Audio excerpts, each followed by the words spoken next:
itu tangannya panjang. Yang saya lihat tuh tuyul itu tangannya panjang sama kakinya. Tiba-tiba nih almarhum Wisnu udah nggak ada.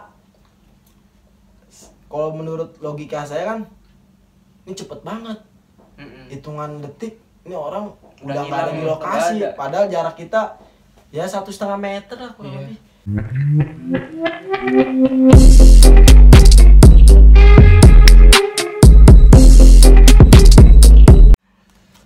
Nih ada ini kalau misalnya pas naik gunung gitu, tindakan apa yang harus kita lakukan ketika teman kita tuh kena hipotermia? Satu, pas saya ngangkat pengalaman atau yang pernah saya rasain gitu ya, ketika hipotermia itu pasti kan tumbuh dulu tuh gejalanya. Ada gejala-gejalanya ya, konsentrasi buyar. Gitu. Ya, terus cara pandangan pun berubah ketika kita memperhatikan matanya. Dia lebih fokus sama bilangnya itu selalu dingin. Nah, penanganannya usahakan pakaian dia ganti semuanya. Yang basah, yang lembab semua ganti semua. Kalau memang si korban yang kena itu teman kita wanita, usahakan cari wanita yang menangani dengan arahan kita agar tidak ada terjadinya fitnah atau pemikiran yang kurang baik, ya kan? Nah, usahakan wanita dengan wanita, tapi kalau memang tidak ada, seenggaknya kita minta izin dulu sama si korban atau dari pihak saudaranya atau apa, minimal izin lah. Nah, setelah itu ketika udah dibuka semua pakaiannya, ganti dengan pakaian yang kering. Usahakan dia dalam keadaan hangat, Benar-benar hangat. Nah, jangan dikasih kopi. Ya, Kalau biasanya kalau yang nggak tahu kan pasti kopi nih kan, biar ini. jangan dikasih kopi hangat lah. Usahakan ya air aja lah, air Cukup hangat, air ya air air putih hangat. Kalau teh nanti aja setelah air hangat itu. Usahakan ya dia adaptasi dulu nih sama sirkulasi yang tadinya dingin menjadi hangat, dan dia kan pasti dalam keadaan hipotermia kan kaku. ya menggigil aja, menggigil lebih dari biasanya, seakan-akan tuh udara dingin yang dia rasain malah panas. Tuh, Kebalikan. iya, hipotermia. Nah, setelah udah diganti pakaiannya, kalau kita bawa sleeping bag atau kantong tidur buat pendaki gunung, pakein. Pokoknya dalam keadaan anget dah itu orang. Kalau memang itu masih kurang, masih menggigil, tangannya masih getar, peluk. Cuman kan itu opsi ketika korbannya wanita, ya kan? Kalau cowok sih nggak jadi masalah, is okay. Karena tubuh dalam keadaan berdekatan, kalau memang kita sama sekali nggak punya pakaian ganti gitu, si penanganannya yang menolong itu basah bajunya, dan yang si korban yang ditolong itu basah, udah gitu statusnya cowok juga, ya kita nggak apa-apa, pelukan aja telanjang bulat, karena itu lebih menghadirkan suhu panas lebih tinggi dari kita mengenakan baju yang lembab. Dan dengan di situ atur napas kita gimana supaya kembali lagi stabil. Setelah itu baru minum minuman hangat, usahakan air putih dulu, jangan langsung ke kopi atau apa, agar tidak kaget. Soalnya kalau kopi sih saya juga belum pernah ya, karena ya memang nggak mau diikutin juga. Nah, itu menurut saya penanganan yang saya dapat, pengalaman saya seperti itu sih. Ya kan ada dulu tuh yang biasanya disalahgunakan ya. Nah, insiden gitu. Insiden yang waktu ada kakak, terus 3 orang katanya kan gitu. Terus yang kakaknya turun, temannya di atas itu sama adanya itu. Akhirnya terjadi lah. Terjadi itu kan. Hubungan intim yang nggak diizinkan. Itu ya mencoreng. Pelecehan lah jatuhnya lah. Nah, itu yang dihindari seperti itu. Karena semua penanganan itu mesti beretika sih. Kita harus minta izin dari pihak si korban atau ada saudaranya yang menyaksikan. Setelah itu diizinkan, baru kita punya hak penuh buat menangani. Di luar dari itu jangan sekali-kali dah jadi Superman.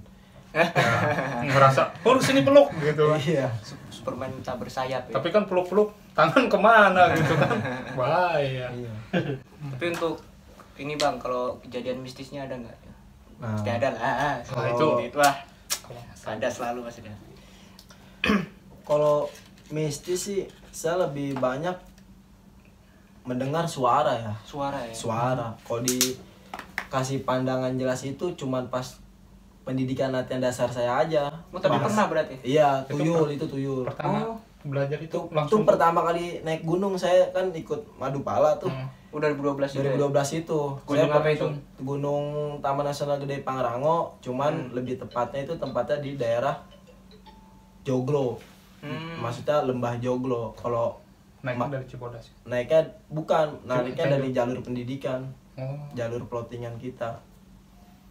Dilatin tuyul gue. di atas masih ada waktu itu. Ada ya? Ada ya? Enggak mah. Itu mah di mana-mana. Ya, naiknya dari jalur yang Itu kasat udah mata. ada gitu kan. Ah, Kasat mata gitu melihat. iya ngelihat yang di mana itu saya ngelihat tuyul itu ketika saya lagi ronda atau tugas buat begadang buat ngejagain menjaga. saudara saya yang lagi tidur. Nah, itu kan saya main api tuh, Ya. main api supaya kondisi dalam keadaan selalu terang lah. Karena di sini lagi pendidikan, center pun semua nggak megang lah kita. Kayak nggak bisa sebutin, mungkin yang nonton paham lah Iya. cara bicara kita saya. Nah, ketika saya lagi jagain api itu tangannya panjang. Yang saya lihat tuh tuyul itu tangannya panjang sama kakinya. Itu saya punya bivak ponco, di situ materi lagi bivak ponco tuh. Itu ngelengkain saya, jadi saya dilengkain begini nih. Cuman nggak pas di saya, di kiri saya begini nih. Nah, pas saya ngeliat noleh ke belakang saya, itu masih ada aktivitas tuh yang dimana dia mau balik lagi tuh kok. Terus? Pandangan saya ya namanya kita baru pertama kali dikasih pandangan penampakan jelas di alam terbuka, ya kita hanya nunduk. Cuman jangan sampai punya perilaku atau obrolan yang sampai bikin takut orang juga, teman kita sendiri. Iya, kalau di Ya, atas katanya nggak boleh iya, ya. cukup kita aja yang tahu. Paling ntar kita cerita kalau udah di bawah gitu. Nah, pas udah di bawah itu sih sesekalinya mistis yang nampak di pandangan saya. Di luar dari itu paling hanya sekedar suara. Ada nggak kalau misalnya kita di tenda nih mendaki kemana gitu, ada gangguan pas di tenda suara? Suara itu katanya suara apa? Ya suara, cuman kalau untuk mistis kan suara tuh, tapi kalau untuk gangguan binatang itu pas di Slamet juga di pos 5 itu tenda saya diseruduk-seruduk babi tuh. Iya, diseruduk-seruduk babi. Iya, dan saya pikir Duduk babi. saya pikir juga angin. Begini-begini kan ada gerakan tenda, nggak taunya tuh diseruduk di belakangin lagi. Jadi ya tendanya kayak balik ke semula gitu, sundul. Nah, saya pikir nih angin. Iya, soal tidur angin satu, kedua kirain mah temen nendang kaki kepala saya kan. Nggak taunya semua ngerasain bangun serentak. Kita ngeliat tuh aktivitas itu binatang tuh. Dari dalam ya. Iya, dari dalam kan ada bayangan kan. Iya. Akhirnya yang menjauh. Udah itu aja sih kalau dari segi gangguan gitu, binatang maupun mistis. Cuman kalau untuk mistis yang salah persepsi itu sering terjadi ketika orang gejala hipo. Orang bilang dia kesurupan. Tuh kadang begitu tuh. Lagi gini-gini. Iya, konsentrasinya pada sedang terganggu karena buah hasil yaitu kena gejala Kalau hipo. gejala hipo tuh kita bisa halusinasi nggak ya? Ya arahnya pasti ke situ, lebih jadi orang pesimis sih. Ya Hmm. udah nyerah aja, mau gimana. Cuma kan kita sebagai rekan atau sama pendaki ketika ngeliat keadaan itu usahakan ya bantu nanganin lah. Iya. Kalau memang nggak bisa katakan nggak bisa, jangan melampaui batas kemampuan kita. Iya. Cuma karena ingin ngejar dianggap hebat, takutnya kita main asal-asalan nanganin gitu doang yang dikhawatirin. Oh jangan ngejar suatu pengakuan lah, biar orang lain ngaku kita hebat. Jangan, tujuan kita kalau bisa enggak terus terang aja gitu. Jangan sok-sokan. Iya. Bisa nih. Soalnya udah nggak bukan bisa. main-main lagi penanganan Iya, hipotermia udah beda. gitu kan. Terus Nah, satu lagi Wi. yang harus diperhatikan itu dalam pendakian itu setiap kita itu konsumsi air minum gitu kan. Karena dasarnya seorang pendaki semuanya ya dengan minum air secara rutin kita tetap stabil tuh konsentrasi. Soalnya air juga ada maknanya kan. A-nya itu akal, I-nya itu indrawi, R-nya itu ragawi. Itu guys, semua tuh ada apa ya, ada artinya lah ya. A-nya itu kan akal, kepekaan kita dalam berpikir di kegiatan alam bebas atau kegiatan apapun itulah di luar alam bebas juga. Nah, I-nya itu indrawi, yang dimana kesadaran kita atau kepekaan dalam kegiatan di alam bebas itu. Nah, ragawi jaga selalu diri kita agar tetap dalam keadaan stabil atau tetap terjaga supaya kita nggak menyusahkan orang lain. Soalnya kalau kekurangan air itu efeknya bisa dehidrasi. Iya itu. Apalagi nggak minum, ngerokok terus, makan Indomie, itu potensi radang. Radang. Iya, yang dimana ya panas saya tenggorokan. Makanya pentingnya air ya itu. Iya sih, semuanya ada artinya ya. Ada. Dia tahu artinya cuma tai doang, nggak tahu artinya apa panjangannya tai. Berarti abang kan masukan tuh tahun 2012 ya. 2012. Tuh kalau sampai sekarang udah berapa tahun enggak ya?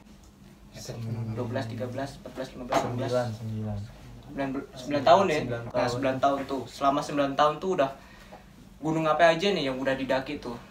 Pasti udah macem-macem kan pasti, Bah. Banyak ya. Kalau apa enggak dihitung nih kayaknya. Udah pasti nih. kalau untuk gunung sih ya lebih sering di Pulau Jawa ya. Oh, Pulau Jawa. Iya, kalau untuk bermain di Pulau Jawa ya paling kayak Rinjani. Rinjani udah pernah. Terus ya Mantep tuh Rinjani. alhamdulillah kan. Ya, Gua nonton filmnya itu. Yang ada danaunya ya. Danau, iya. Terus sama Kerinci yang di Sumatera. Terus Di sama Sumatera. bonusnya tuh Danau Gunung 7 sama Danau Kaco. Itu kalau untuk di luar Jawa Barat, Pulau Jawa gitu kan. Nah, kalau untuk Pulau Jawa sendiri sih ya alhamdulillah Gunung Slamet, Gunung Slamet. yang tadi saya ceritain. Terus Cerme pernah. pernah. Lu pernah? Gue yang orang sononya nggak pernah. Kalau lu mah. Ya sama ini yang lagi erupsi nih Gunung Semeru. Oh iya. Itu 2015 tuh kebetulan dapat rezekian nih di gunung itu sama Bang Aris juga tuh. Wah, ini ada Bang Aris nih sebenarnya nih sini mau nonton nih. Sama temen-temen, salah satu yang udah almarhum juga tuh, almarhum Wisnu, temen naik tuh sama dia tuh. Sama temen saya juga yang tadi tuh Sinyo tuh. Oh, Sinyo. yang tadi ya? Iya, tadi. Nah, kalau untuk saat ini sih ya belum lagi sih, Belum ya. sekedar kemah. Terakhir tuh kapan tuh? Terakhir itu di bulan Oktober. Bulan Oktober. Ya itu perekrutan angkatan 9 Madupala tuh di Katsar ya. Itu pas Oktober itu kan masih Covid. Ya. Ya cuma kita ngejalanin perizinan dari segi protokol prokes. Udah gitu pun pelepasan juga disaksikan sama lurah juga. Oh. Jadi dapat surat izinnya. Kita nggak bisa ilegal lah, seenaknya dewek atau seenaknya mungkin. Iya. Ada nggak gunung yang dari yang pernah abang naik nih yang paling berkesan? Semua gunung yang saya alami sih berkesan ya. Ya, pasti. Ada kesannya masing-masing pasti ya. Cuman yang mengasah mental sama keterampilan itu di Gunung Raung.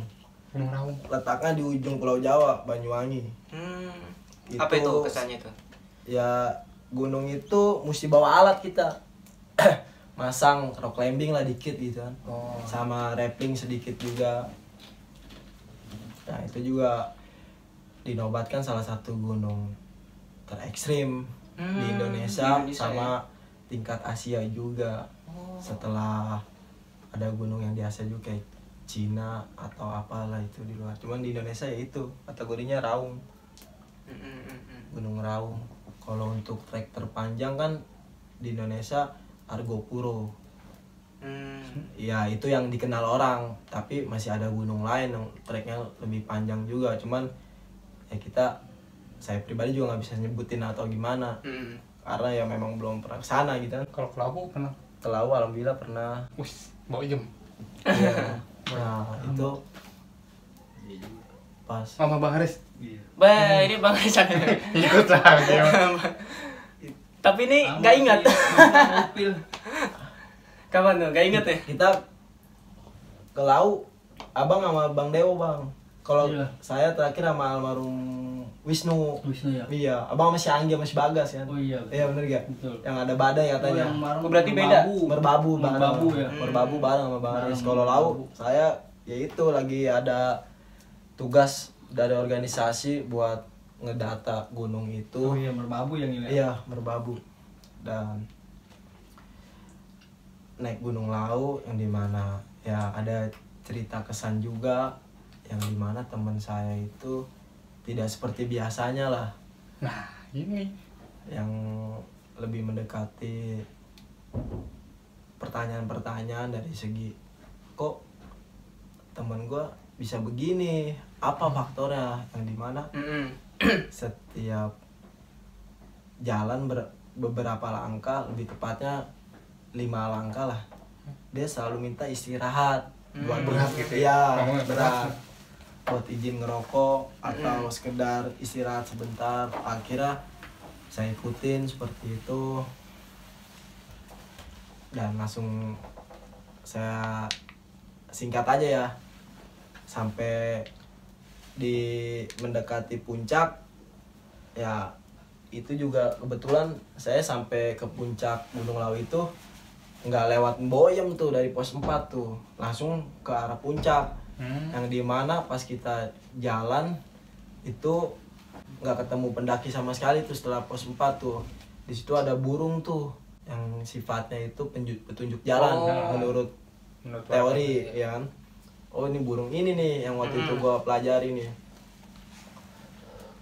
Akhirnya cobalah tuh kita ngikutin, cuman sadar kita bukan lewat jalur yang sebenarnya, karena selama pendakian di jalur itu kita nggak ketemu orang tuh dari pos 4 ya, pos 4 ke puncak mendekati. Nah pas jalan tiba-tiba kok udah sampai pelang puncak yang sebentar lagi, padahal seharusnya kita lewat Mboyem dulu baru puncak. Jadi orang sampainya di arah utara, kita datangnya dari arah selatan.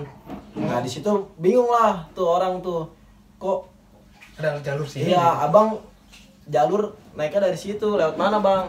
Ya saya lewat jalur yang ada juga, mungkin jalur lama atau apa. Cuma kan yang saya tutup kan yang ngikutin jalur burung itu tuh, yang petunjuk jalannya. Intinya itu sih kayak jalur lama lah atau apalah, karena itu kebetulan sih, bukan faktor disengaja.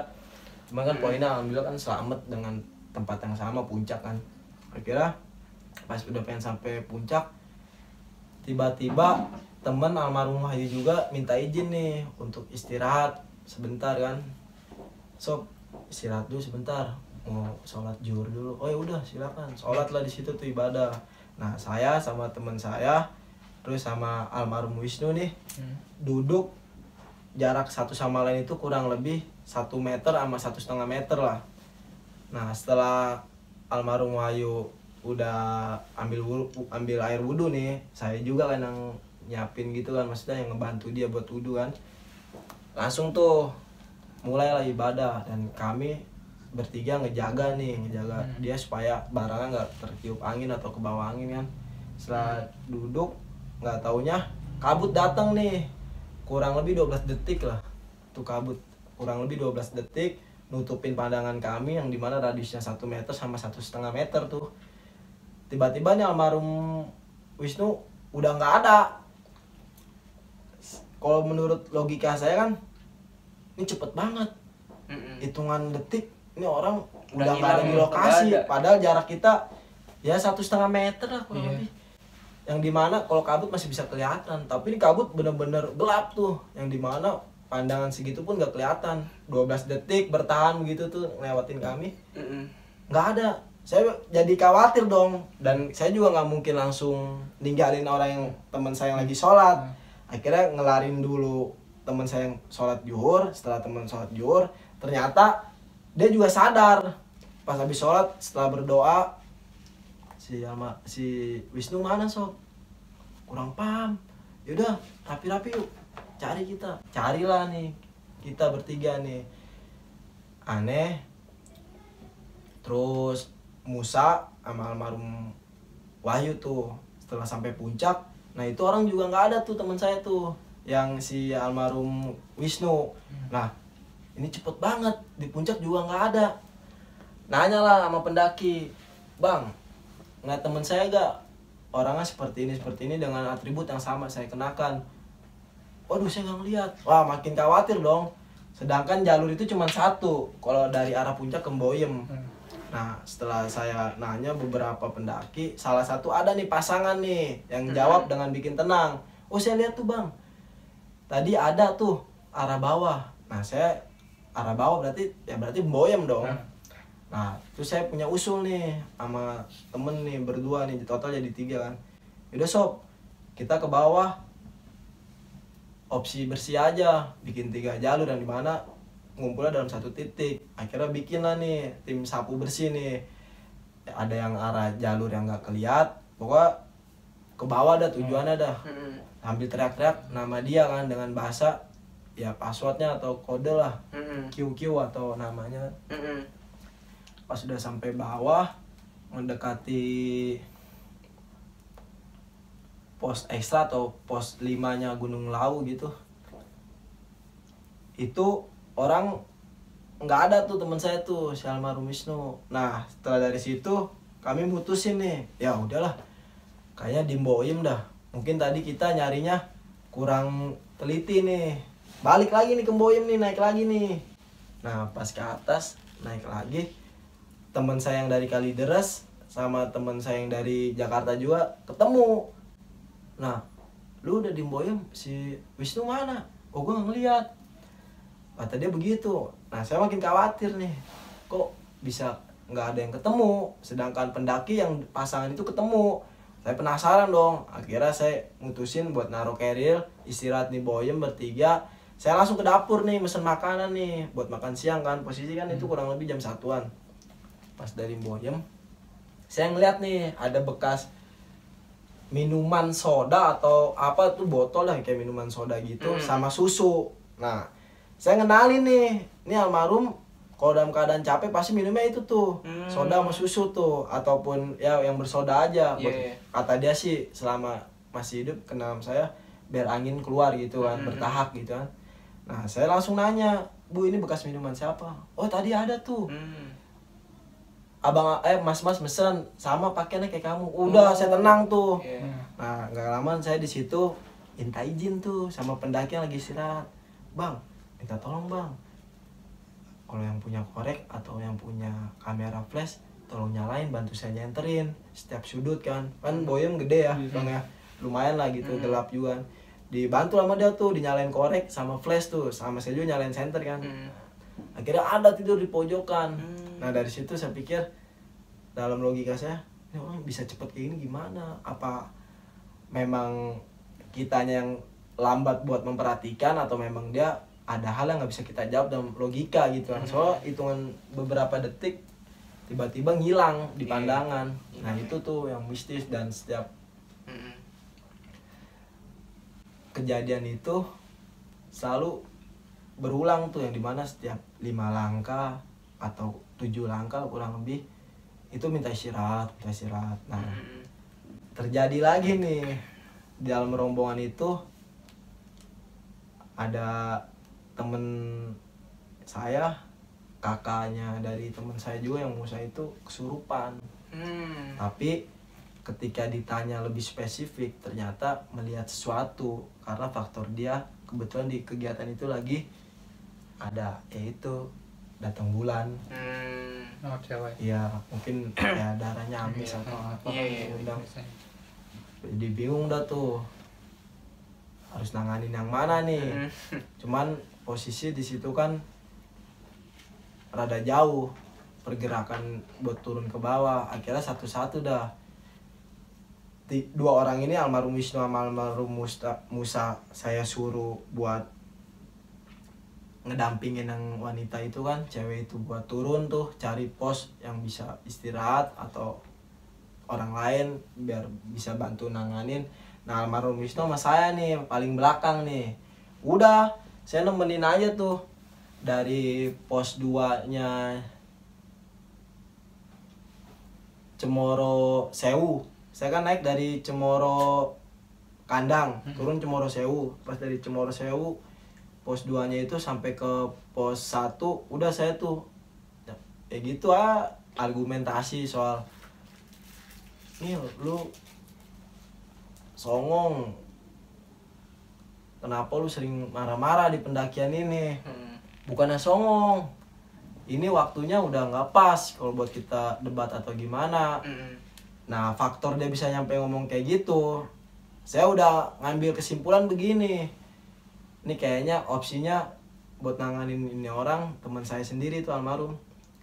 Saya kasih pilihan begini, sob, nih tas keril aneh bawain atau aneh ngejar dulu ke bawah nih, kita bareng nemuin si Wayu, nanti keril kasih ke anak-anak, ente aneh gendong gitu kan. Jadi disangkainnya menyinggung dia, entah pemikiran dia, dilemahin nih kali ini sama lu nih, padahal nggak ada maksud begitu. Cuma kan karena kita yang sadar dengan fisik yang masih terjaga sama pemikiran, oh ini kalau nggak di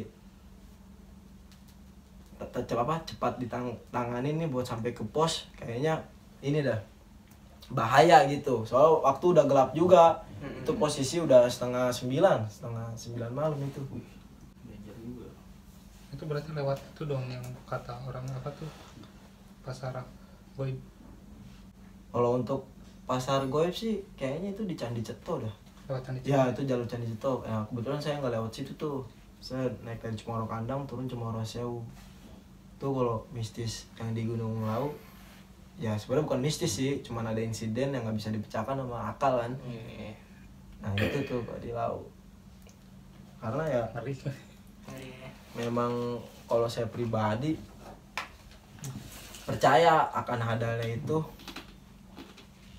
ya mistis kayak begitu kan, atau suatu makhluk yang nggak bisa kita lihat. Nah cuman jangan jadi suatu tolak ukur patokan bahwa gunung itu tempat paling seram, tempat paling angker, jangan sering main ke sana. Ya itu yang menghambat pemikiran kita buat jalan tuh. Padahal jangan terlalu berlebihan lah menilai suatu info yang kita baca atau kita dengar.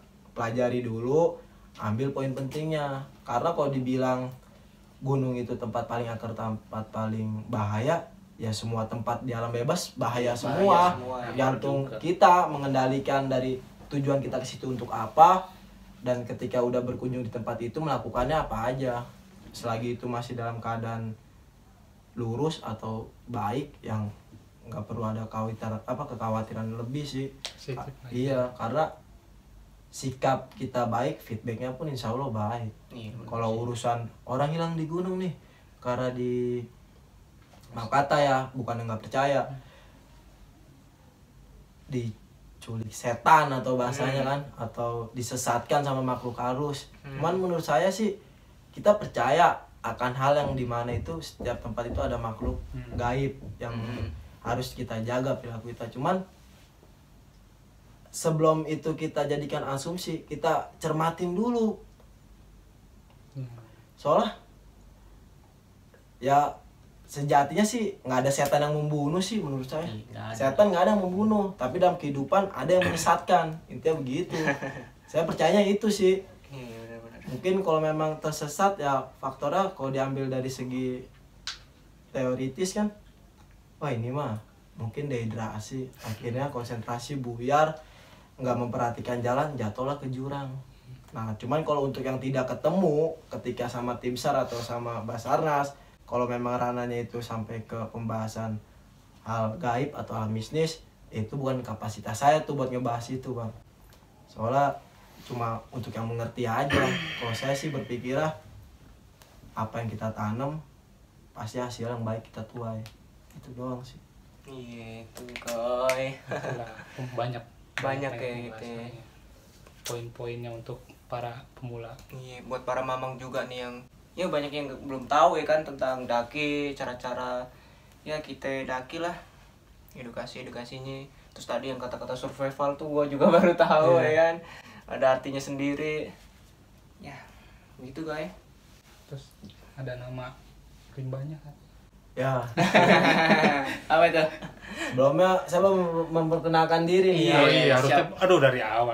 Nggak apa-apa lah. Perkenalkan, nama saya Ade Imam Fredianto, biasa dipanggil Ade atau Tengil.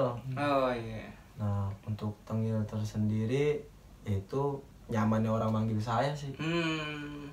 Berarti dari orang-orang ya emang Dari ya. orang-orang, cuman dibentuknya memang dari Madupala itu tersendiri, nama rimba, kata senior saya gitu. Saya diberikan nama itu dengan sesuai karakter saya di gunung. Ya itu sih alasan senior ngasih nama rimba di setiap anggota dalam Madupala itu, ya nama itu keluar idenya untuk diberikan buah hasil dari apa yang dia lihat atau yang dia nilai selama dia mengikuti proses pendidikan latihan dasar. Kalau memang dia nggak sesuai, ya namanya juga kurang serak lah. Iya. Gitu doang. Cuman kan bukan jadi patokan bahwa Tengil itu nih orangnya Tengil nih, tambeng nih. Saya juga nggak mau dipanggil Tengil karena kan itu penilaian orang. Kenapa Ya, menurut nggak- abang gimana, Tengil? Iya. Kenapa? Asik orangnya. Iya. Orangnya enak. Kenapa nggak manggil nama saya aja, ada kan. Cuman kalau kita cegah orang buat manggil kita apa, bingung juga. Iya. Nyamannya aja lah, selagi kita dengar itu masuk kan enak dengar, nggak jadi Bisa masalah. bawa hoki malah.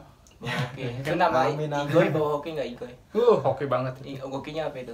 Ya dikeluarin dari kerjaan. Itu bukan Gua hoki ya. gua dipanggilnya Mamang. Ini kalau jalan-jalan emang tukang ini gorengan apa tukang Makanya. sate? Banyak Mamang. temennya kan lu. Iya. Oke, jadi begitu aja ya pembahasan tentang ya mendaki ya, tentang organisasi Madupala Bang ya. Ya lebih banyak sih pengalaman pribadi Iya, sih. pengalaman Iya. pribadi sih Kalau- sebenarnya sih. Iya, Madupala ya Iya. yang mencetak saya menjadi Iya. seperti inilah. Pengalaman pribadi saat daki ya. Iya. Jadi kalau seandainya ada nih nanti ada yang mau apa ikut ke Madupala gitu, kontaknya Ya paling kontaknya ke akun media sosialnya. Oh ada akun media Ada. sosialnya apa tuh Bang? Biar ntar di- Madupala kan, Instagramnya Madupala. Oke, siap. Atau bisa langsung datang ke sekretariatnya di Kelurahan Mangga 2 Selatan kan. oh, sekretariatnya sono. Iya, sekretariatnya di situ. Mudah-mudahan di situ lagi tahun depan setelah ganti lurah atau gimana kan. Iya, jadi begitu ya. Ada salam-salamnya enggak nih Bang? Hah? Ada salam-salam atau apa ya? Nah, Atau mau promosi itu? saya sih untuk saran mungkin di belakang dulu lah. Ya buat kita nih yang ada di sini nih, saya minta berdoa bersama untuk almarhum anggota yang ada di organisasi berikut insiden bencana yang ada di Gunung Semeru, Iya, lebih Semeru. letaknya kan di daerah sekitaran dataran Gunung Semeru. Ya kita doakan semoga saudara-saudara kita yang pergi mendahului kita atau yang terkena musibah yang saat ini di Gunung Semeru diberikan kesabaran, diberikan Amin. ketabahan, Amin. agar semuanya dapat dikembalikan lagi dalam Amin. keadaan sehat walafiat, yang kehilangan keluarganya diberi ketabahan, dan semoga bencana ini menjadi sebuah daya tarik buat kita lebih prihatin lagi, kesadaran dalam menjaga lingkungan, entah itu lingkungan di kota atau di alam. Semoga dengan kita membaca doa, moga-moga masalah yang saat ini saudara hadapi dipermudah. Amin. Doa dimulai.